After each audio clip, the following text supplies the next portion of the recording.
नमस्कार दोस्तों, कैसे हैं। उम्मीद करते हैं कि आप लोग सब अच्छे होंगे। आप देख रहे हैं अपना YouTube channel MS competition point 9456। दोस्तों, अभी तक जो हम एक सीरीज चला रहे हैं तो उसमें एक नया सेशन शुरू किया गया है, जिसमें हमने अभी हिंदी वर्णमाला यानी कि सामान्य हिंदी में वर्णमाला की क्लास एक शुरू कर दी थी, जो हमने आज दूसरी सेशन के लिए हम यहाँ पर आमने सामने हुए हैं। ठीक है, तो आज जो है हमारा वर्णमाला का सेशन दूसरा है, जिसमें हम कल एक वीडियो आपकी अपलोड कर चुके हैं, जिसमें वर्णमाला पार्ट 1 के नाम से प्लेलिस्ट में आपको मिल जाएगी। ठीक है, अब उसमें जो हमने बात किया है, पहली क्लास जो थी हमारा कल का जो सेशन रहा था, पिछली क्लास जो रही थी, उसमें हमने जो काम किया है वह किया है स्वर। केवल पहले हमने जानकारी इकट्ठा की स्वर और व्यंजन क्या होते हैं।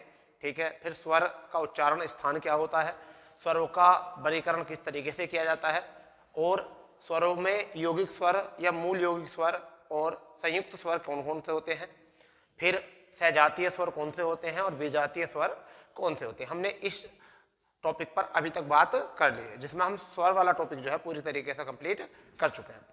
उसी क्रम में आज जो हमारी क्लास है वह है व्यंजन, जिसे हम हल कहते हैं। अब यह हल कहाँ से हुआ कि देखिए 14 माहेश्वरी सूत्र थे, इनका जिक्र हम कल कर चुके हैं, इससे पिछली क्लास में कर चुके हैं कि 14 माहेश्वरी सूत्र थे, जिनमें से 4 माहेश्वरी सूत्र जो होते हैं, जिसमें पहला होता है आपका और अंत चौथा, उनको लगाकर जो मिलता है अच। उसमें क्या होता है अच। पहले महेश्वरी सूत्र का पहला वर्ण अ होता है, चौथे महेश्वरी सूत्र का अंतिम वर्ण च होता है, तो उन दोनों को मिलाकर बना अच, और उसे कहते हैं स्वर। ऐसे ही पांचवा जो आपका महेश्वरी सूत्र होता है, उसका पहला वर्ण है होता है, और जो महेश्वरी सूत्र आपका 14वां होता है, उसका अंतिम वर्ण जो होता है वो लय होता है। इसका मतलब 5वें के पहले वर्ण से लेकर 14वें के अंतिम वर्ण तक के जो बीच में व्यंजन आते हैं उनको हम क्या कहते हैं, हल कहते हैं। ठीक है, ये तो संस्कृत की थोड़ी सी बात है। थोड़ा एक बात और बता के चलें कि हिंदी में स्वरों की संख्या कुल 11 होती है, जिसमें एक नासिक्य और एक आपका काकल्य को ऐड कर दें तो कुल कितने हो जाते हैं, 13 हो जाते हैं। ठीक, परंतु संस्कृत में जो स्वरों की संख्या होती है वह 9 होती है। ठीक है, इसका भी हम जिक्र कल क्लास में कर चुके हैं। ठीक है, आज इसी क्रम में हमको आगे पढ़ना है और हम देखते हैं व्यंजन क्या होता है। ठीक है, तो व्यंजनों की अगर हम बात करें तो व्यंजन हम के पहले परिभाषा देख लेते हैं कि व्यंजन की परिभाषा क्या होती है। परिभाषा व्यंजन की क्या होती है, तो आप इसको देख लेना कि मैं आपको बोल रहा हूं, आप अगर चाह रहे हो तो आप इसको नोट डाउन कर लेना, वरना तो देखो हिंदी भाषा के ऐसे वर्ण, हिंदी भाषा के ऐसे वर्ण, मैं लिख देता हूं थोड़ा सा, हिंदी भाषा के ऐसे वर्ण, हिंदी भाषा के ऐसे वर्ण जिनका उच्चारण प्रयोग, जिनका उच्चारण यानी उच्चारण स्वरों के माध्यम से किया जाए। माध्यम से क्या, छोटी बिल्कुल छोटी परिभाषा याद रखनी है आपको, ज्यादा बड़ी नहीं करनी है। यानी कि ये स्वतंत्र नहीं होते। मतलब क्या होता है कि जो हलंती वर्ण होते हैं उनमें जब तक स्वरों का समावेश ना हो, हलंती वर्णों में जब तक स्वरों का समावेश ना हो वह व्यंजन नहीं कहलाते, वह व्यंजन नहीं कहलाते। अब मैं आपको बताता हूं कि क्या। एक तो होते हैं हमारी ध्वनि या वर्ण, ध्वनि या वर्ण किन्हें कहते हैं, तो ध्वनि और वर्ण जो कहते हैं वो कहते हैं कि जब हलंती वर्ण में स्वर इंक्लूड होता है तो उनको हम क्या कहते हैं, वर्ण कहते हैं। उनको क्या कहते हैं, वर्ण कहते हैं। यदि स्वर नहीं है तो वह वर्ण नहीं होता, वो क्या होता है, हलंती। क्या होता है, हलंती वर्ण धातु होती है। हलंती क्या होती है, वर्ण धातु होती है, वह वर्ण नहीं होता, वह क्या कहलाता है, हलंती वर्ण धातु कहलाता है। ये बात आप अपने माइंड में उतार लेना, क्योंकि प्रत्येक व्यंजन के अंत में स्वर इंक्लूड होता है। इसकी परिभाषा मैं आपको देने के साथ साथ देखिए कै जो मिलकर बना होता है तो वो किससे मिलकर बना होता है, कै हलंती धातु प्लस के ए, इसको अगर हम ऐड कर दें तो जब बन जाता है कै। इसका मतलब प्रत्येक स्वर में ए स्वर छिपा होता है। प्रत्येक स्वर व्यंजन में ए स्वर छिपा होता है, ये बात आपको याद रख लेनी है यहाँ से, ठीक है। और आगे बात करें तो मैं आपको बताने की कोशिश कर रहा हूँ यहाँ से कि बिना स्वरों के सहायता से व्यंजनों का निरूपण नहीं हो सकता। तो हम यहाँ लिख सकते हैं व्यंजन बराबर हलंती वर्ण प्लस स्वर, ठीक है। हलंती वर्ण प्लस के स्वर, इन्हीं को हम कहते हैं व्यंजन, इन्हीं को हम क्या कहते हैं, व्यंजन कहते हैं। तो केवल अभी परिभाषा और हमने व्यंजन की बात यहाँ से कर ली है, यहाँ से हमने बात कर ली है। चलिए आगे बढ़ते हैं कि आगे इससे और क्या जानकारी हम यहाँ से इकट्ठा कर सकते हैं, हम क्या जानकारी इकट्ठा कर सकते हैं आगे देख लेते हैं, ठीक है। परिभाषा यहाँ से जान ली है आपने। अब हम बात करते हैं इसमें कि व्यंजन क्या होते हैं। तो देखिए हम सबसे पहले लिख रहे हैं व्यंजन, ठीक है। अगर व्यंजनों को हम बात करें तो दो प्रकार से कैटेगराइज किया जाता है, दो प्रकार से कैटेगराइज था, यानी कि कह सकते हैं व्यंजनों का वर्गीकरण, अगर वर्गीकरण का देखें तो, और फिर उच्चारण के आधार पर। तो एक तो हम देख सकते हैं वर्गीकरण के आधार पर, वर्गीकरण के आधार पर, ठीक, वर्गीकरण के आधार पर। और दूसरा हम देख सकते हैं उच्चारण के आधार पर, उच्चारण के आधार पर, ठीक। तो व्यंजनों को दो प्रकार से कैटेगराइज किया जाता है, एक तो वर्गीकरण के आधार पर, दूसरा उच्चारण के आधार पर। अगर हम देखें वर्गीकरण के आधार पर तो सबसे पहला जो होता है वो होता है स्पर्शी व्यंजन। दूसरा जो होता है, ये याद रखना आपको, स्पर्शी व्यंजन। दूसरा होता है संघर्षी या उष्म या संघर्षी, उष्म या संघर्षी व्यंजन। तीसरा जो होता है हमारा वो इसमें होता है अंतस्थ व्यंजन। इसमें जो होता है वो तीसरा क्या होता है, अंतस्थ व्यंजन होता है। अगर हम बात करें उच्चारण के आधार पर तो उच्चारण के आधार पर सबसे पहला क्या होता है आपका, होता है कंठीय होता है। दूसरा जो होता है वो होता है आपका तालव्य, तालु लिख सकते हैं। तीसरा जो होता है वो आपका होता है मूर्धन्य, क्या होता है, मूर्धन्य। चौथा जो होता है वो आपका होता है कंठीय, कंठीय हो चुका है। मूर्धन्य के बाद में आपका होता है तालव्य हो गया, दंतीय या दंत। पांचवें की अगर हम बात करें तो आपका होता है ओष्ठीय होता है। छठे की अगर हम बात करें तो आपका होता है नासिकीय। सातवें की अगर हम बात करें तो दंत ओष्ठ होता है, दंत ओष्ठीय होता है। आठवें की अगर हम बात करें तो वर्तस होता है, ठीक है। अगर नवे की बात करें तो कंठ ओष्ठ होता है, कंठ ओष्ठ होता है, ठीक है। 10वें की हम बात करें तो एक द्वित होता है। अगर हम कंटेस्ट की बात करें तो हमने यहाँ तो एक काकल्य कह सकते हैं, ठीक है, काकल्य बोल सकते हैं। एक 11वां जो होता है हमारा, अगर हम 11वें की बात करें तो यहाँ पर एक होता है आपका पार्थिव, क्या होते हैं, पार्थिव कह सकते हैं ये। तो इस तरीके से हम इन्हें लिख सकते हैं कि मूलतः 11 उच्चारण के आधार पर होते हैं। उच्चारण के आधार पर मूलतः कितने होते हैं, 11 आधार पर होते हैं, ठीक है। कितने आधार पर होते हैं, 11। तो पहले तो आपको ये बात रखनी है व्यंजन जो होते हैं वर्गीकरण के आधार पर 3 प्रकार से वर्गीकरण किए जाते हैं, उच्चारण के आधार पर 11 प्रकार से। ये क्वेश्चन आपको ज्यादा आने वाला है, ये वाली बात आपको एग्जाम में आने वाली नहीं है। यहाँ से पूछ लेता कि इसका उच्चारण कहाँ पर होता है, परंतु परीक्षा में जूनियर असिस्टेंट के पेपर में ये वाला क्वेश्चन पूछ लिया गया था कि उच्चारण के आधार पर जो होते हैं वो व्यंजन कितने प्रकार के होते हैं, ऐसा क्वेश्चन आपसे पूछा गया है। जैसे रे का अगर हम बात करें तो रे क्या होता है, वर्तस होता है। अब वर्तस को हम यहाँ, जैसे रे जो होता है, रे का उच्चारण जो होता है वो क्या होता है, वर्तस होता है। अब वर्तस क्या कहते हैं, दंत मूल मसूड़ा, यानी क्या होता है इसका मतलब दंत मूल, जिसे हम अपने शब्दों में क्या कहते हैं, मसूड़ा। क्या कहते हैं, मसूड़ा या मसूड़ा, क्या कह देते हैं, मसूड़ा, मसूड़ा या मसूड़ा हम बोल देते हैं इसको, दंत मूल बोलते हैं वर्तस। तो यहाँ से किसका होता है, रे का उच्चारण। इस तरीके से हम उच्चारण के आधार पर देखें तो कितने होते हैं, 11 प्रकार के होते हैं, 11 प्रकार के होते हैं। ठीक है, अगर हम यहाँ बात करें कि स्पर्शी व्यंजनों की संख्या कितनी होती है, तो इनकी संख्या होती है 25। उसमें एवं संघर्षी व्यंजनों की अगर हम बात करें तो इनकी संख्या कितनी होती है, 4। अगर अंतस्थ की बात करें तो इनकी भी संख्या कितनी होती है बेटा, ये होती है आपकी 4। तो यहाँ से 25 और 4 आपका 29 और 4 33। इसके बाद में कुछ और होते हैं, जैसे कि आपके संयुक्त होते हैं। क्या होते हैं, संयुक्त में आपके 4 हो जाते हैं। ठीक, तो कितने हो गए यहाँ से हो चुके हैं 12 और आपके 25, यानी कि 4 तिया 12 और 25 आपके 37 हो चुके हैं। और टोटल कितने होते हैं बेटा, 39 होते हैं। टोटल कितने होते हैं, 39। तो दो जो व्यंजन होते हैं वो कौन से होते हैं, वो होते हैं उत्क्षिप्त व्यंजन,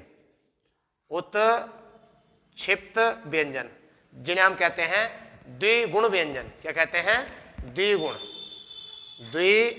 व्यंजन कहते हैं। इस तरीके से हम इनको पूरे तरीके से कितना लिख सकते हैं, 39 व्यंजन होते हैं।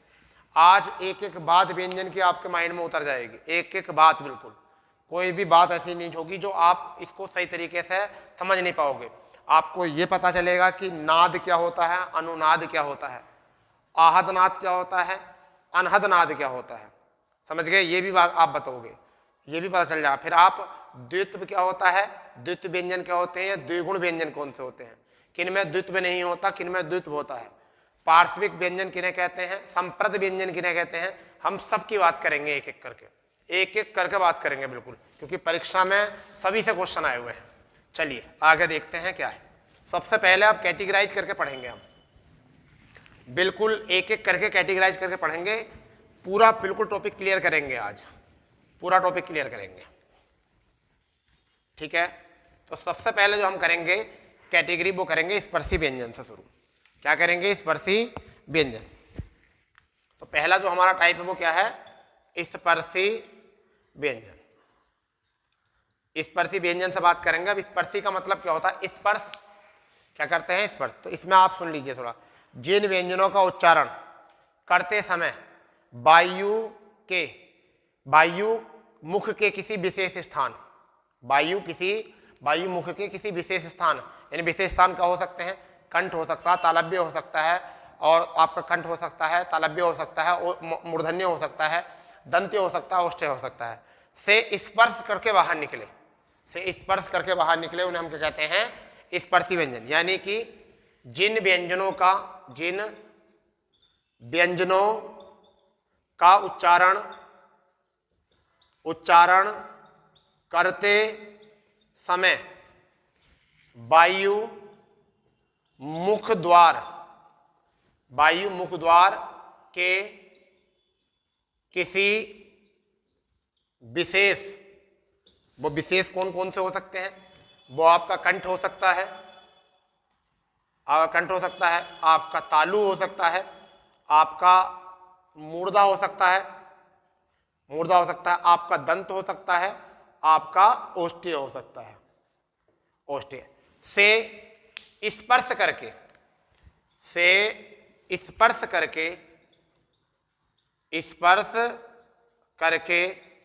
बाहर निकले, उन्हें क्या कहते हैं, स्पर्शी व्यंजन कहते हैं, क्लियर इतनी बात, उन्हें कहते हैं स्पर्शी व्यंजन कहते हैं। ठीक है भाई, अब देख लेते हैं वो स्पर्शी व्यंजन क्या है। तो सबसे पहले आपको करना है कै वर्ग। एक तो कै वर्ग, कुछ बच्चों को ये पता नहीं होता अब कै वर्ग में क्या क्या है। तो देखिए कै में क्या क्या होता है, एक तो होता है कै, एक होता है खे, एक गै और एक घै और एक अणे, ये वाला होता है, ये क्या होता है, अणे। ठीक है भाई, और इसका उच्चारण स्थान जो होता है वो क्या होता है, इसका उच्चारण स्थान होता है कंठ। अभी मैं ट्रिक से बताऊंगा आपको, इसको ट्रिक से बताऊंगा, बिल्कुल ठीक है जी। अब उसके बाद होता है आपका चै वर्ग, एक होता है आपका चै वर्ग। तो इसमें जो होते हैं वो शब्द कौन कौन से आते हैं, चै छे जय झै अणे, चै छे जय झै अणे, चै छे जय झै अणे। तो एक तो आता है आपका चै, क्या आता है इसमें, चै आता है, छ जय झ और एक ये, ये वाला आता है, ठीक है, यहाँ आता है। अब अगर हम इसकी बात करें कि इसका उच्चारण स्थान कहाँ से होता है, तो इसका उच्चारण स्थान जो होता है वो होता है तालव्य। क्या होता है? तालव्य से। इसके बाद में आता है आपका ट वर्ग। इसके बाद में जो आता है वो आपका आता है ट वर्ग। तो इसमें कौन कौन से आते हैं? ट, ठ, क्या आता है? ट, ठ, ड, ढ, और ये वाला अणे आता है। ये वाला क्या आता है? अणे आता है। इसमें ये बात याद रखनी कौन से में क्या आता है, ठीक है जी। अब इसमें जो इसका उच्चारण स्थान होता है वो किससे होता है? मूर्धा से होता है। मूर्धन्य भी बोल सकते हैं इसको, क्या बोल सकते हैं? मूर्धन्य बोल सकते हैं। ट वर्ग के बाद में आता है त वर्ग। त वर्ग, त वर्ग। अब त वर्ग में कौन कौन से आते हैं बेटा? देखो, त, थ, द, ध और न। और इसका जो उच्चारण स्थान होता है वो कहाँ पर होता है? वो दंत से होता है। वो कहाँ से होता है? दंत से होता है इसका उच्चारण स्थान, ठीक। इसके बाद में आपका आता है प वर्ग। इसके बाद में जो आता है आपका क्या आता है? प वर्ग आता है। और इसका जो कौन कौन से होते हैं इसमें देखिए, प, फ, ब, भ और म, ये होते हैं। क्या होते हैं? प, फ, ब, भ, म। और इनका जो उच्चारण स्थान होता है वो क्या होता है? ओष्ठ्य से होता है। क्या होता है? ओष्ठ्य से। और इन सभी को हम क्या कहते हैं? 25 स्पर्शी व्यंजन कहते हैं। क्या कहते हैं? 25 स्पर्शी व्यंजन कहते हैं। अब आप बताइए, आपको कोई दिक्कत तो नहीं है? अब मैं आपको बताता हूँ ट्रिक, इनको याद कैसे रखेंगे। देखिए, जब ऐसा होता है कि हृदय से भाव उत्पन्न होते हैं, हृदय से क्या होते हैं? भाव उत्पन्न होते हैं, फीलिंग उत्पन्न होती है, ठीक है। सबसे पहले वायु कहाँ पहुँचेगी? सबसे पहले वायु कहाँ पहुँचेगी? कंठ में पहुँचेगी, गले में। तो सबसे पहले क्या आएगा? कंठ, ठीक है। कंठ में कै ख गै घ बोल के देखो, कै ख गै घ यहाँ से बोले जा रहे हैं। उसके बाद में थोड़ा सा ऊपर जाएंगे तो क्या आएगा? तालव्य। जैसे इस तरीके से घुमी हुई जो होती है लाइन, ये जो होती है नली सांस की, ये जो घूमी होती है, इसे क्या कहते हैं? हम कहते हैं तालव्य। इसको क्या कहते हैं? तालव्य। ये पीछे वाला जो होता है, ठीक है। तो तालव्य में क्या आ जाएगा? च, छ, ज, झ। उसके ऊपर जो होता है बोल के देखो, ट, जीभ ऊपर जा रही है, ऊपर वाली छत से टकरा रही है, तो क्या होता है? ट, ठ, ड, ढ बोल के देखो, ट, ठ, ड, ढ बोल के। तो ये क्या होता है? मूर्धा, यानी कि किससे? वायु कंठ से बाद में, तालव्य से बाद में किस पर आई? वायु मुंह में आई, तो क्या हो गया? मूर्धन्य। दंतिया में देखिए, त, थ, द, ध। जब तक जीभ दांत से टकराएगी नहीं, आप इन्हें बोल नहीं सकते। त, थ, द, ध, न। जीभ हर जगह बोलिए, आप ट्राई करके देखो, थोड़ा सा आपको पता चल जाएगा। तो ये रटने नहीं है, ये केवल आपको फील करने, समझने हैं, ठीक है। तो क्या हो गया आपका? दंत्य। उसके बाद में बिना होठों के आप इन्हें नहीं बोल सकते। प, फ, ब, भ। होठ आपस में स्पर्श जरूर करेंगे, ठीक है। होठ आपस में स्पर्श करेंगे। तो चाहिए तो आप चाहो तो आप इसका स्क्रीनशॉट ले लो या इसको नोट डाउन कर सकते हो, ठीक है। मैंने आपको स्पर्शी व्यंजन की पूरी परिभाषा, क्या होते हैं, सब पूरी तरीके से बता दिए हैं, ठीक है जी। पूरी तरीके से बता दिए हैं कि क्या होते हैं। क्लियर? चलिए, इसके बाद में जो है हम जो करने वाले हैं इसके बाद, वो हम करेंगे अब अंतस्थ व्यंजन। क्या होते हैं? अंतस्थ व्यंजन। अंतस्थ व्यंजन क्या होते हैं, क्या किसे कहते हैं, क्या इनकी परिभाषा होती है, क्यों इनका नाम अंतस्थ पड़ा, सब बात करेंगे। बिल्कुल सब बात हम बिल्कुल इनकी करने वाले हैं, ठीक है जी। बिल्कुल सारी बात हम यहाँ से करने वाले हैं। तो हमारा जो है वो है आपका अंतस्थ व्यंजन। दूसरा क्या है आपका? अंतस्थ। अंतस्थ व्यंजन। अंतस्थ व्यंजन, पहली बात इनकी परिभाषा क्या होती है? पहली बात इनकी परिभाषा क्या होती है, ठीक है। देखिए, इसमें क्या होता है, जिन वर्णों का उच्चारण करते समय, जिन वर्णों का उच्चारण करते समय वायु किसी भी विशेष स्थान से टकरा कर ना आए, किसी विशेष स्थान से भी टकरा कर आनी थी स्पर्श करके, यानी कि वायु किसी भी विशेष स्थान से टकरा के ना आए, क्या कहाँ से आए? बिल्कुल मध्य से आए, यानी कि सब जगह से कहाँ से आए? मध्य से। तो इसकी परिभाषा क्या होगी? देखिए, जिन व्यंजनों का उच्चारण करते समय वायु मुख के किसी विशेष आप समझ गए हो, विशेष में क्या होता है? कंठ होता है, कंठ होता है, तालु होता है, मूर्धा होता है, मूर्धा होता है, दंत होता है और ओष्ठ्य। से टकराकर, से स्पर्श करके, से स्पर्श न करके के नहीं आए, नहीं आए,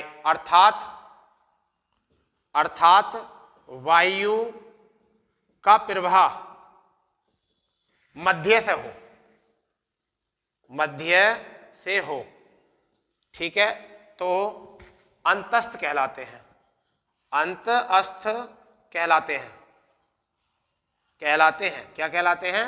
अंतस्थ कहलाते हैं, ठीक है, क्या कहलाते हैं? अंतस्थ कहलाते हैं, ठीक है।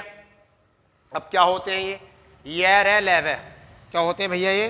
एक तो होता है ये, एक होता है रे, एक होता है वे और एक होता है ले।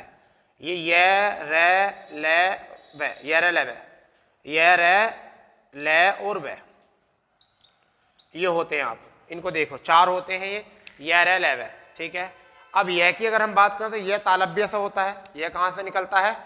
तालव्य से, इनका उच्चारण स्थान, यह जो उच्चारण होता है वो तालव्य से होता है। रे और ले दोनों कहाँ से होते हैं? वर्तस से होते हैं। ये भी कहाँ से होता है?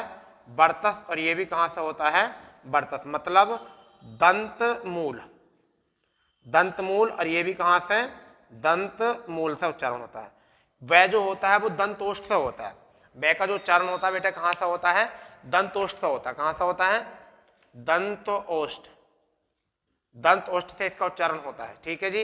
इनका जो उच्चारण होता है वो कहाँ से होता है? दंतोष्ठ से होता है, ठीक है। अब ले को जो कहा जाता है, ले को जो कहा जाता है, जैसे हम ले बोलेंगे, ले तो, और एक रे, तो इनमें से जैसे हमने बोला रे, अगर हमने बोला रे और हमने बोला ले, तो देखिए एक तो होता है इसमें लुंठित और एक होता है पार्श्विक, एक तो होता है इनमें लुंठित और एक होता है पार्श्विक। तो जैसे हमने बोला रे, जब रे बोला रे और एक बोला ले, तो वायु जो निकल रही है स्पर्श से निकलती है। कहाँ से निकलती है? स्पर्श से। तो इनको हम लुंठित भी कहते हैं और पार्श्विक भी कहते हैं। हम इनको क्या कहते हैं? लुंठित भी कहते हैं और हम इनको पार्श्विक भी कहते हैं, ठीक है। इतनी बात आगे समझ में। अभी देखो इनमें एक बात कहने की होती है, बहुत इंपॉर्टेंट बात जो होती है वो क्या होती है? अर्धस्वर कहा जाता है किनको? तो अर्धस्वर, अर्धस्वर की श्रेणी में जो आते हैं वो कौन से आते हैं? अर्धस्वर की श्रेणी में जो आते हैं वो कौन आते हैं? एक तो यह आता है और एक वह आता है, एक तो यह और एक वह, ये अर्धस्वर की श्रेणी में भी आते हैं, अर्धस्वर की श्रेणी में भी आते हैं, अर्धस्वर भी कहा जाता है, ठीक है जी। इनको अर्धस्वर भी कहा था। तो आपको अंतस्थ व्यंजन हो गए। इनकी परिभाषा क्या हुई? जिन व्यंजनों का उच्चारण करते समय वायु मुख के किसी विशेष स्थान से स्पर्श न करके नहीं आए, अर्थात वायु का प्रभाव मध्य से होकर आए, अंतस्थ व्यंजन कराते हैं। ये लय होते हैं। यह का उच्चारण तालव्य से होता है, रे का वर्तस से होता है, लय का वर्तस से होता है, और बै का दंतोष्ठ से होता है, दंतोष्ठ से होता है। इतनी बात याद रखना। तो यहाँ पर लय जो होता है वो होता है पार्श्विक। ये क्या होता है? ये होता है पार्श्विक, और ये क्या होता है? लुंठित। लुंठित, ये क्या होते हैं? लुंठित और पार्श्विक होते हैं जी। क्या होते हैं? लुंठित और पार्श्विक कहते हैं, ठीक है। इतनी बात आगे समझ में क्लियर हो गया यहाँ से। अब हम बात करेंगे उष्मीय संघर्षी। किसकी बात करेंगे? उष्मीय संघर्षी की बात करेंगे। तीसरा जो स्टेप होता है वो इसमें क्या होता है हमारा? उष्मीय संघर्षी। क्या होता है भैया? उष्म बोलते हैं या संघर्षी बोलते हैं उनको, क्या बोलते हैं? उष्म, उष्म या संघर्षी, उष्म या संघर्षी व्यंजन बोलते हैं। क्या बोलते हैं? उष्म या संघर्षी व्यंजन बोलते हैं इनको।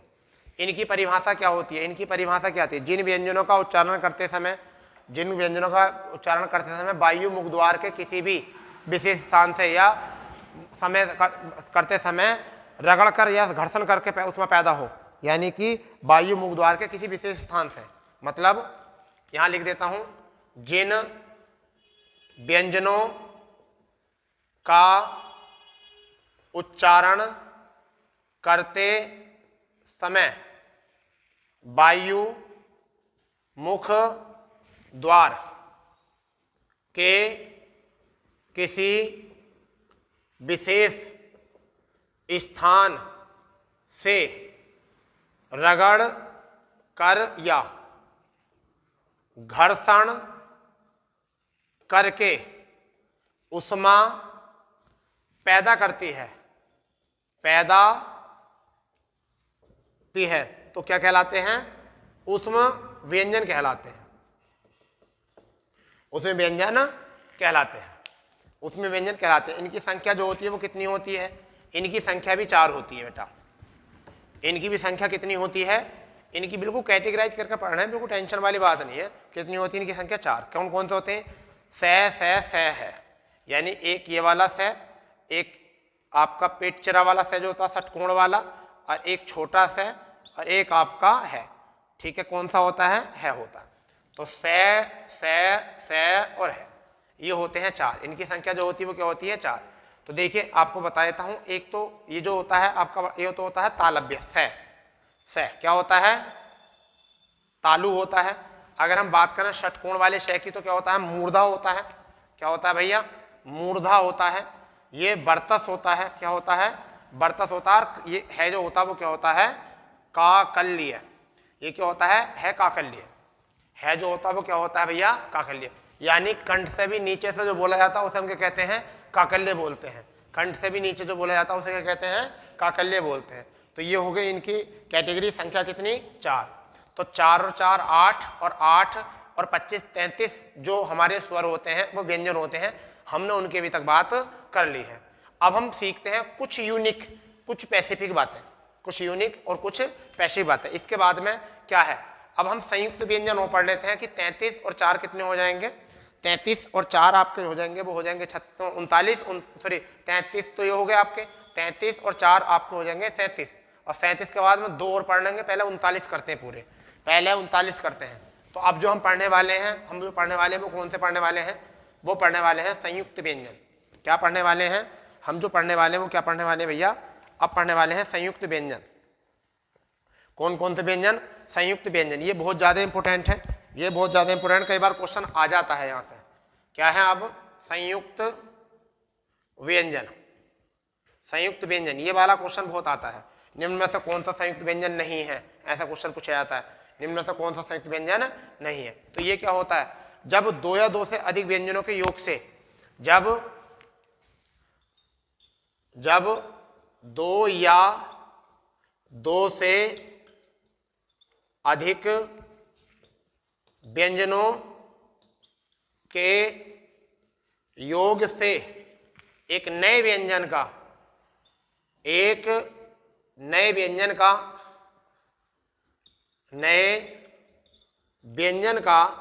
निर्माण होता है, उन्हें संयुक्त व्यंजन कहते हैं। संयुक्त व्यंजन कहलाते हैं। वो क्या कहलाते हैं? संयुक्त व्यंजन कहलाते हैं। ठीक है, क्या कहलाते हैं भैया? संयुक्त व्यंजन कहलाते हैं। इनकी संख्या 4 होती है।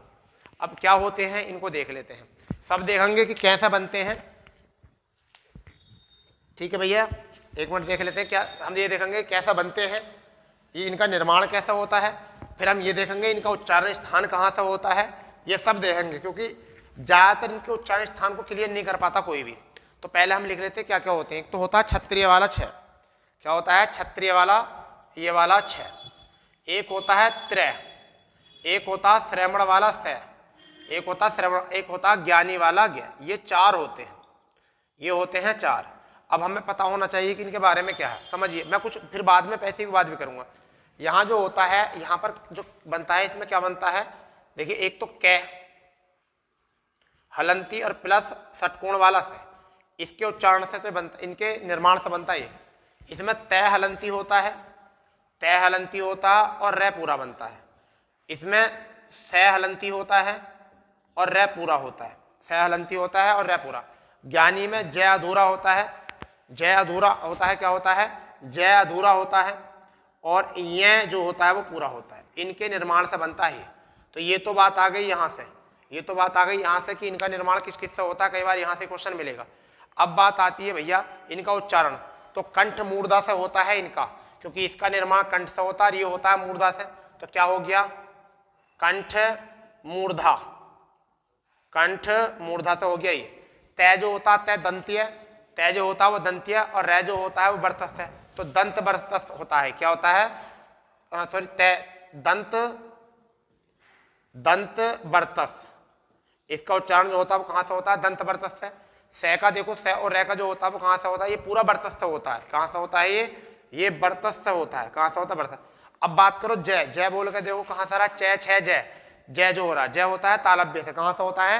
ये होता है आपका तालव्य से, तालव्य से।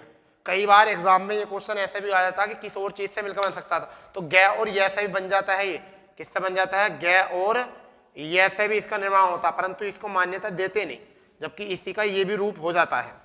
ठीक है, तो हमने अभी तक क्या देखा है? हमने देखा है जी संयुक्त व्यंजन। छह होता है, श्रय होता है, त्रय होता है, श्रय होता है, जय होता है। इनका निर्माण किससे होता है? कैसे? ऐसा ये याद रखना। कई बार परीक्षा में आपसे आएगा कि द्वारा, एक ये द्वय, इसकी किससे बना होता है? तो यहाँ पर द हलंत होता है और वै होता है पूरा, तो द्वय हो गया। एक आप देखोगे विद्यालय वाला द कई बार, तो यहाँ पर क्या होता है? द आधा होता है, यह पूरा होता है। कई बार आप प्र देखोगे, ये आया था जूनियर स्टैंड में प्र वाला, प्र, तो यहाँ पर क्या होता है? प आधा होता है, र पूरा होता है। कई बार क्र देखोगे आप, तो यहाँ पर क आधा होता है और र पूरा होता है। बोल का पता चल जाएगा आपको, बोल के देखो, द्वय पहले द और फिर वै, द्वय।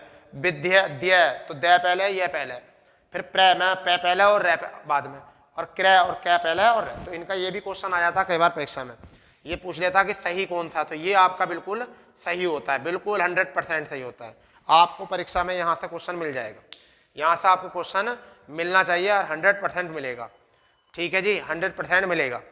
अब देखिए एक इसमें होता है विद्यालय वाले का, कई बार उच्चारण जाता है तो दंत तालव्य बोलते हैं इसको। ये जो होता है ना, इसका उच्चारण जो होता है वो कहाँ से होता है? दंत तालव्य, दंत तालु, दंत तालु। मैं आपको ऐसी बता रहा हूँ थोड़ी सी यूनिक बात, क्या होता है? दंत तालु। तो हमने अभी पढ़े क्या? संयुक्त व्यंजन हमने पढ़ी है। अब मैं आपको बताता हूँ ये कि next question note and point करके लिखना आप लोग को। जितने भी पंचम अक्षर होते हैं, पंचम अक्षर यानी कि स्पर्शी व्यंजन के बाद के जितने भी पंचम अक्षर होते हैं, उनको शब्दकोश से बाहर रखा गया है।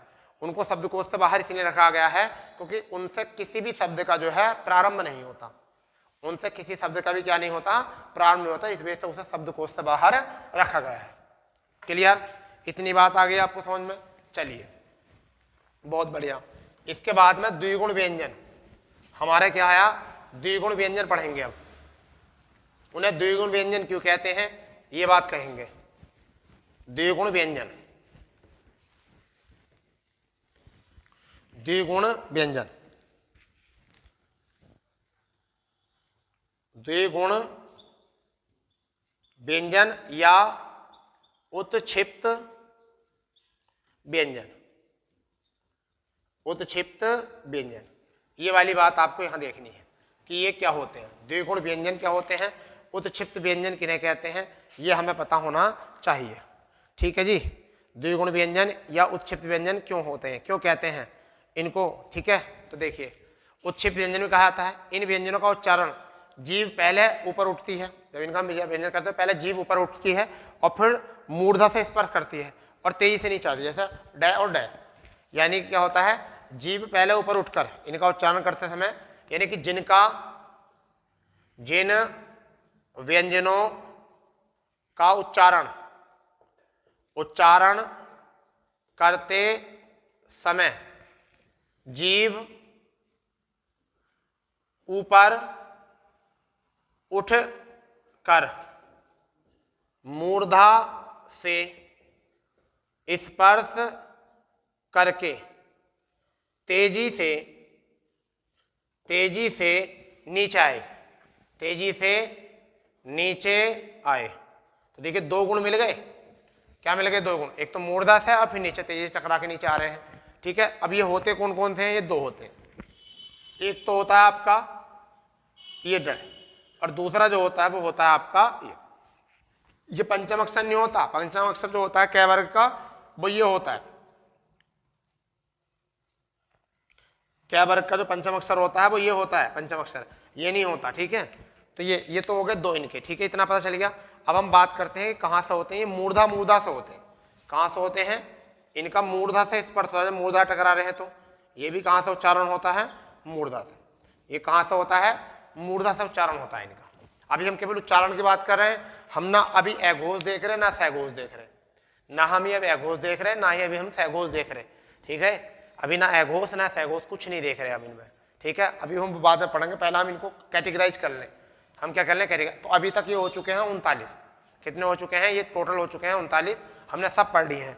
अब हम कर रहे हैं उन क्वेश्चनों की बात जो कि सबसे अलग और सबसे यूनिक तरीके से क्वेश्चन पूछे जाते हैं, उनकी और कैटेगरी में व्यंजनों को और किस किस कैटेगरी में देखने को मिलता है, ठीक है। कैटेगरी में किस किस कैटेगरी में और आपको देखने को मिलेगा। तो सबसे पहले संप्रत व्यंजन क्या होते हैं। अब हम बात करते हैं नेक्स्ट पॉइंट की कि संप्रत व्यंजन, ये क्वेश्चन आ जाता है, आया है बहुत सारी परीक्षाओं में, संप्रत व्यंजन किसे कहते हैं। तो इन व्यंजनों का निर्माण जो है दो भिन्न व्यंजनों से, यानी कि क्या होता है, इन व्यंजनों का निर्माण दो भिन्न व्यंजनों के मेल से होता है या मिलने से होता है, परंतु वह कोई भी अपना स्वरूप नहीं छोड़ता। मेल से होता है, वह अपने स्वरूप को नहीं छोड़ता। अब ये होते हैं संप्रत। अब इसमें भी बहुत इंपॉर्टेंट बात है, आपको संप्रत व्यंजन पता होना चाहिए क्या होता है। जैसा कि मैंने लिखा स्थान, मैं कुछ शब्द लिखूंगा, मैं लिखूंगा यहाँ पर एक शब्द लिख रहा हूँ स्थान, एक शब्द लिखा स्थान। दूसरा मैंने शब्द लिखा, दूसरा शब्द मैंने लिखा पुरस्कार, क्या लिखा मैंने, पुरस्कार, कौन सा लिखा है, पुरस्कार। तीसरा शब्द अगर मैं लिखूं यहाँ पर तो तीसरा शब्द लिख रहा हूँ संबल, क्या लिख रहा हूँ, संबल, तीसरा भी क्वेश्चन संबल। चौथा शब्द जो लिख रहा हूँ वो मैं क्या लिख रहा हूँ, मैं लिख रहा हूँ संपत्ति, क्या लिख रहा हूँ, संपत्ति, ये मैंने लिखे हैं। तो ये तो है शब्द, इनमें संप्रत व्यंजन कौन कौन से हैं, ये हमें पता होना चाहिए। तो इसमें संप्रत व्यंजन कौन से हैं, तो देखिए स्थान में क्या है, स्थान में जो संप्रत व्यंजन है वो क्या है, वो आधा से और थ, ये है, इसे कहते हैं संप्रत। पुरस्कार में आधा से और कै, संबल में आधा में और बै, और संपत्ति में आधा में और पै। तो ये जो होते हैं हमारे, ये क्या होते हैं, इन्हें हम कहते हैं संप्रत व्यंजन, इन्हें कहते हैं हम संप्रत व्यंजन कहते हैं। समझ गए आप इसको, बताइए जल्दी, बहुत जल्दी से बताइए, संप्रत समझ गए क्या होते हैं संप्रत, ठीक है, करो इसको नोट अच्छे से, क्या होते हैं संप्रत, पता चल गया। संप्रत व्यंजन किनको बोलते हैं,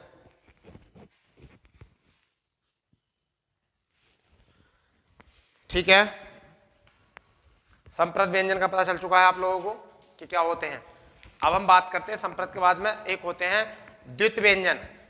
कौन से होते हैं, द्वित व्यंजन, कौन से होते हैं, द्वित व्यंजन।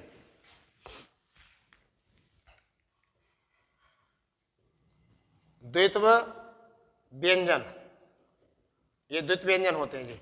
द्वित व्यंजन में क्या होता है, इसको थोड़ा सा समझ लो। द्वित व्यंजन में क्या होता है, जिन व्यंजनों का, इनका निर्माण ऐसे व्यंजनों से होता है जो किसी शब्द के एक ही वर्ग के हों, किसी एक ही शब्द के एक ही होते हैं, यानी कैसे होते हैं ये सजातीय होते हैं।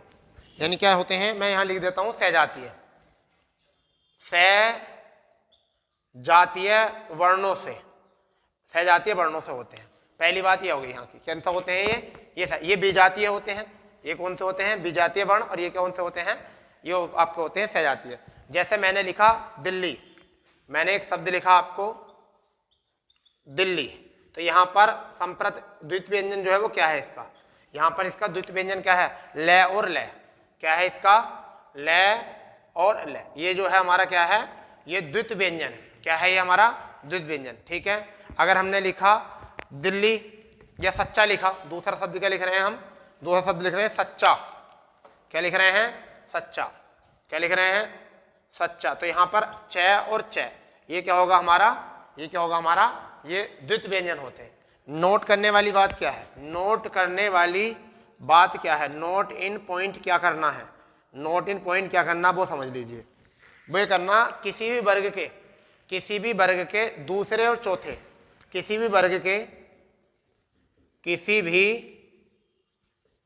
वर्ग के दूसरे और चौथे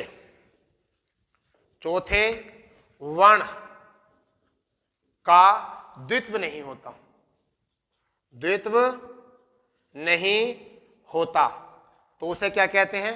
उसे यौगिक कहते हैं। क्या कहते हैं? उसे यौगिक व्यंजन कहते हैं। उसे कहते हैं भैया यौगिक। जैसे आपको गफ्फार लिखा हुआ जाए, क्या लिखा हुआ जाए? गफ्फार, गै फै फै आर गफ्फार, तो यहां पर आप लगा कहोगे फै और फै, मगर ये द्वित्व नहीं है, ये द्वित्व नहीं है। द्वित्व होता पहला, तीसरा और पांचवे का, पहला, तीसरा और पांचवे का द्वित्व होता है। पहले यानी अल्प प्राण का क्या होता है? द्वित्व होता है। तो आप लिख सकते हो अल्प प्राण का क्या बनता है? द्वित्व बनता है। अल्प प्राण का ही द्वित्व बनता है, जबकि महाप्राण का जो है वो द्वित्व नहीं बनता, महाप्राण का द्वित्व नहीं बनता। इतनी बात आपको यहां से होनी चाहिए। तो ये आपका हो चुका है क्लियर इतना, ठीक है? इतनी बात आप समझ गए होंगे बहुत अच्छे तरीके से, ठीक है? अब क्या होता है? अब हम बात करते हैं कि 12 खड़ी क्या होती है। 12 खड़ी क्या होती है? एक 12 खड़ी होती है, ठीक है? एक पंचताल होते हैं, समझ गए नहीं क्या होते हैं? पंचम स्वर ताल किन्हें कहते हैं? पंचम स्वर ताल क्या होते हैं? 12 खड़ी किन्हें कहते हैं? मैं रफ कर रहा हूं इसको, ठीक है भाई। अब लिखते हैं हम 12 खड़ी क्या होते हैं। तो 12 खड़ी किसको कहते हैं? हमें वो भी पता होना चाहिए।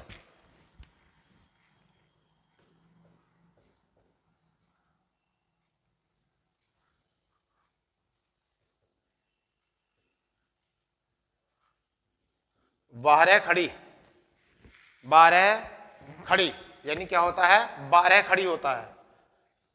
वारह खड़ी, 12 खड़ी क्या होती है ये आपको पता होना चाहिए। 12 खड़ी ये याद होगा आप लोगों को, वैसे कक्षा 4-5 में पढ़ा होगा। तो व्यंजनों के अनुसार स्वर व विसर्ग के साथ, यानी कि व्यंजनों के अनुसार क्या होता है? व्यंजनों के अनुसार स्वर व अनुस्वर व विसर्ग से वर्णों के स्वरूप को 12 खड़ी कहा जाता है। क्या कहा जाता है? 12 खड़ी। जैसे मैं अगर मान के चलिए कै वर्ग लिख लेता हूं, क्या लिख लेता हूं 12 खड़ी में? कै। तो देखिए कै लिखूंगा, का लिखूंगा, की, कु, के, कै, फिर को लिख लो अभी, को, फिर को, फिर आप लिख सकते हैं कै और फिर कह। तो आपका 1, 2, 3, 4, 5, 6, 7, 8, 9, 10, 11 और 12, इन्हीं को कहते हैं 12 खड़ी। क्या कहते हैं इनको? हम कहते हैं 12 खड़ी, ठीक है? इन्हें क्या कहते हैं? 12 खड़ी कहते हैं बेटा। क्या कहते हैं? 12 खड़ी, ठीक है? इनके बाद में एक होता पंचम स्वर ताल। एक क्या बात होती है? एक होती है पंचम स्वर ताल। पंचम स्वर ताल क्या होते हैं? पंचम स्वर ताल क्या होते हैं उनको भी देख लीजिए। पंचम स्वर ताल क्या होते हैं उनको भी देख लीजिए क्या होते हैं, ठीक है? ये बहुत बढ़िया है पंचम स्वर ताल। पंचर साबरी ताल भी कहते हैं। इनमें 15 मात्रा होती हैं, इनमें 4 विभाग होते हैं। इनका प्रयोग जो होता है क्या होता है? इनका कथक नृत्य में होता है। तो सबसे पहली बात इनकी बात कर लेते हैं। इन्हें साबरी ताल भी कहते हैं। क्या कहते हैं? साबरी ताल कहते हैं। दूसरी बात, इसका प्रयोग जो होता है कहाँ पर होता है? कथक नृत्य में होता है। कहाँ पर होता है? कथक नृत्य में इनका प्रयोग होता है। समझ गए नहीं? कथक नृत्य में इसका प्रयोग होता है, ठीक है? इनको द्विगुण ताल भी कहते हैं। इनको कहते हैं द्विगुण ताल। इसके 4 विभाग होते हैं। इसमें क्या होते हैं? 4 विभाग होते हैं। 4 विभाग होते हैं और मात्राओं की संख्या जो होती है वो कितनी होती है? 15 होती है। इनकी मात्राओं की संख्या कितनी होती है? 15। यानी कि साबरी ताल भी कहते हैं, प्रयोग कथक नृत्य में होता है, 4 विभाग होते हैं और मात्रा कितनी होती है? 15 इनकी मात्रा होती है, ठीक है? तो पहले भाग में पहला विभाग जो होता है, पहला विभाग में जो होता है वो क्या होता है, 1 से लेकर 3 मात्रा होती है, यानी कि मात्रा कितनी होती है 3, और कहाँ से लेकर 1 से 3 तक। ठीक है, दूसरा विभाग जो होता है, दूसरा विभाग जो होता है उसमें इसमें 4 मात्रा होती है। कितनी मात्रा होती है भैया, 4 होती है, क्योंकि अगर 4 कितनी होती हैं 4, तो इसमें कितनी हो गई यहाँ पे, यानी कि 4 से लेकर 4 5 यानी 7 तक, तो कहाँ तक हो जाएंगी 7 तक। तीसरा विभाग जो होगा, तीसरा विभाग जो होगा उसमें कितनी होती है 4 मात्रा होती है, तो 8 से लेकर कहाँ तक हो गई 11 तक हो गई भैया। ठीक है, क्योंकि 8 से 8 9 10 11, ठीक, कहाँ तक हो गई 11 तक। फिर चौथा विभाग जो होता है, चौथा विभाग जो होता है उसमें भी कितनी मात्रा होती है 4, और यहाँ 12 से लेकर 15 तक होती है। इस तरीके से कैटेगराइज होता है। कई बार क्वेश्चन में पूछ लिया जाता है, कई बार क्वेश्चन पूछा जाता है कि विभाग 1 में कितनी मात्रा होती है, पंचम स्वरताल के विभाग 1 में कितनी मात्रा होती है, या ऐसा पूछ लिया जाता है। पंचम स्वरताल का प्रयोग किस में किया जाता है, तो कत्थक नृत्य में किया जाता है। कितने विभाग होते हैं इसमें, तो 4 विभाग होते हैं। मात्राओं की संख्या पूछ ली जाती है। यूपी टेट के एग्जाम में क्वेश्चन पूछा गया है। कहाँ पूछा गया है, ये यूपी टेट के एग्जाम में क्वेश्चन भैया मेरे पूछा गया है। यूपी टेट में, यूपी टेट में क्वेश्चन पूछा गया कि मात्राओं की संख्या कितनी होती है, तो 15 होती है। ठीक है भाई, क्या होती है 15 होती है। क्लियर, इससे कोई बड़ी बात आपके नज़र में हो तो बताइए मुझको, वैसे तो ऐसा कुछ है नहीं। ठीक है, आपके नज़र में कुछ ऐसा हो तो कमेंट्स कर सकते हो, बट ये सबसे बढ़िया प्रयोग बताया है मैंने इसको कत्थक नृत्य में। ठीक है, बताइए। चलिए अब देखते हैं, 2 चीज़ें बची हमारी, एक तो बची घोषत्व और एक बचा प्राणत्व। तो घोषत्व क्या होता है, प्राणत्व क्या होता है, इन पर हम बात करेंगे। अब जो मैं बता रहा हूँ केवल इतने को कर लीजिए आप, और किसी भी एग्जाम में आपके हिंदी गलत नहीं होने की। आप 50 में से 50, अगर 50 किए तो 25 किए तो 25 में से 25, और 20 किए तो 20 में से 20, और 37 किए तो 37 में से 37 करके आओगे पूरे तरीके से। जितना मैं पढ़ा रहा हूँ केवल इतने को ही आप नोट डाउन करते चले जाओ। ठीक है, अब देखते हैं घोषत्व क्या होता है। घोषत्व क्या होता है, तो देखिए भैया, घोषत्व 2 प्रकार के होते हैं। एक तो होता है अघोष और एक होता है सघोष। यानी कि एक होता है आपका अघोष, अघोष, और दूसरा जो होता है वो होता है आपका सघोष। क्या होता है, एक होता है अघोष और दूसरा कौन सा होता है, सघोष होता है। ठीक है भाई, तो अघोष क्या होते हैं और सघोष क्या होते हैं, इनकी संख्या क्या होती है ये आपको पता होना चाहिए। तो देखिए मैं आपको बताऊं, जिन व्यंजनों का उच्चारण करते समय, जिन व्यंजनों का उच्चारण करते समय जो समय मुख द्वार से ध्वनि का प्रभाव होता है, जब मुख ध्वनि से ध्वनि का प्रभाव कम हो, यानी कि ध्वनि का प्रभाव मुख द्वार से कम होता है, उन्हें कहते हैं अघोष। उन्हें कहते हैं अघोष। क्या कहते हैं, या अघोष। ठीक है, और इन्हें कहते हैं सघोष। जिनसे ज्यादा ध्वनि प्रभाव होती है उन्हें हम क्या कहते हैं, सघोष। समझ गए नहीं। अब हम बता दें, यहाँ पर अगर हम ध्वनि को ना करके बात करें, तो यहाँ पर ध्वनि अगर बात ना करो, अगर ध्वनि का समझ में ना आए, तो आप एक बात कर लेना, सीधे शब्दों में, बिल्कुल देसी शब्दों में, बिल्कुल जिन स्वरों को बोलते समय स्वर तंत्रिकाओं में कंपन कम हो, क्या कम हो, कंपन कम हो, तो वो क्या होता है, अघोष। कंपन अधिक हो वो होता है सघोष।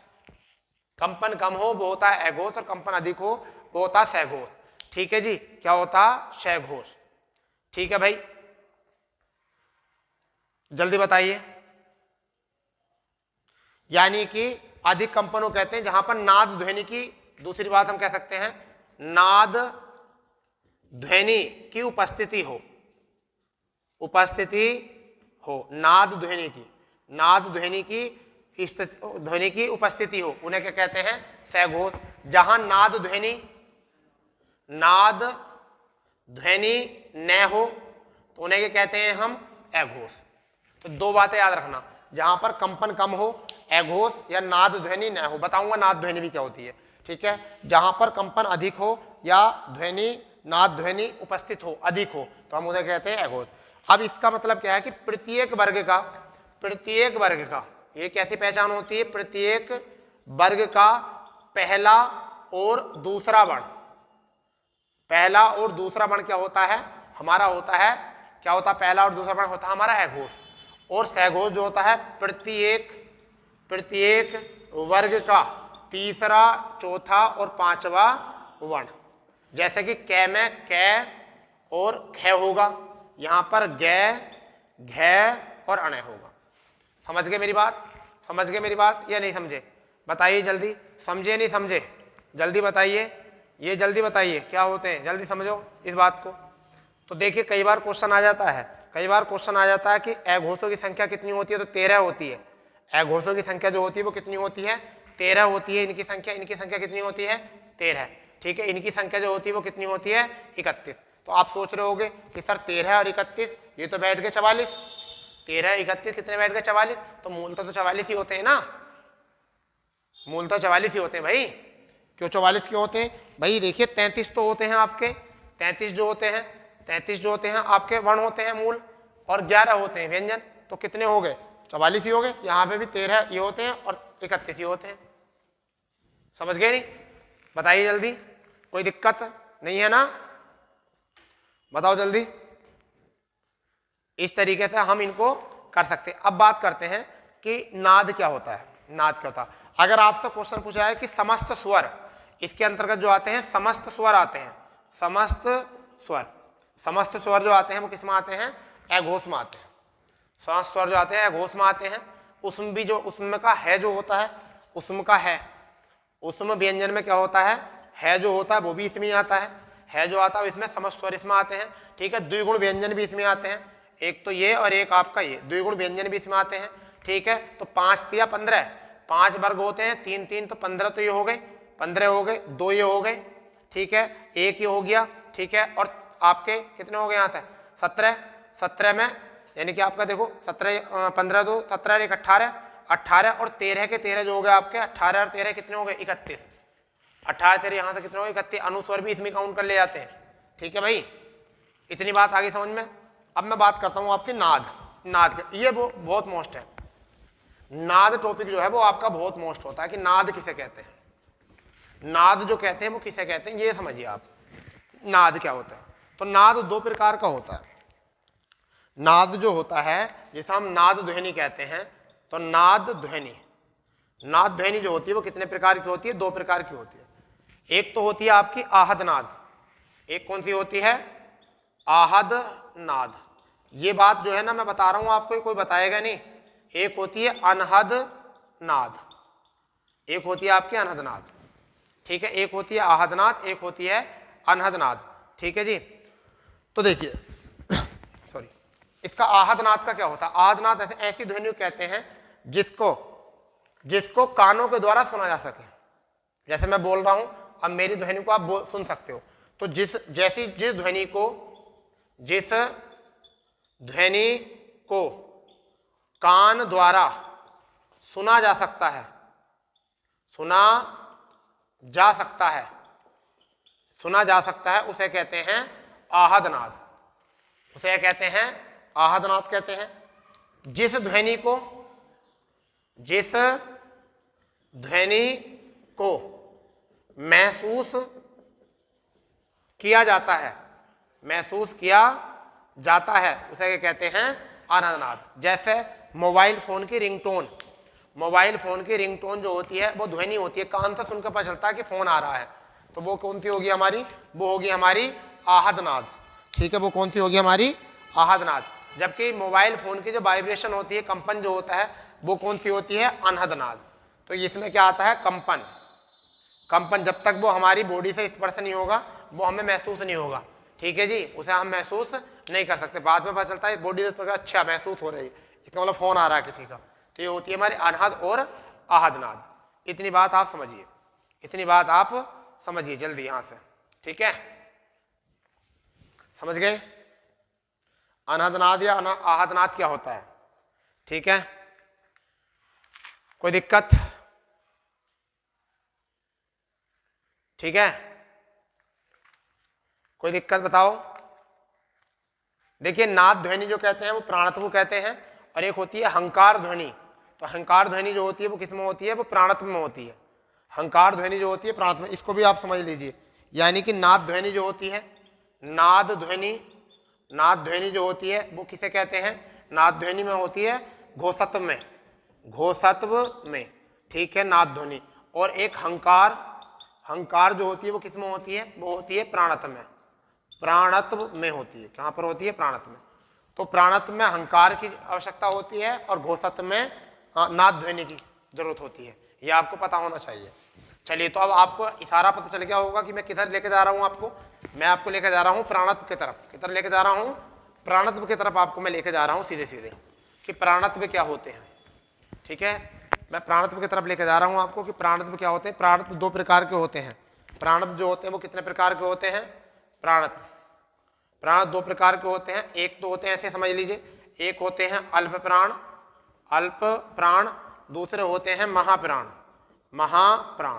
एक होते हैं अल्प प्राण, दूसरे होते हैं महाप्राण। ठीक है जी, एक होते हैं अल्प प्राण, एक होते हैं महाप्राण, दो प्रकार के होते हैं।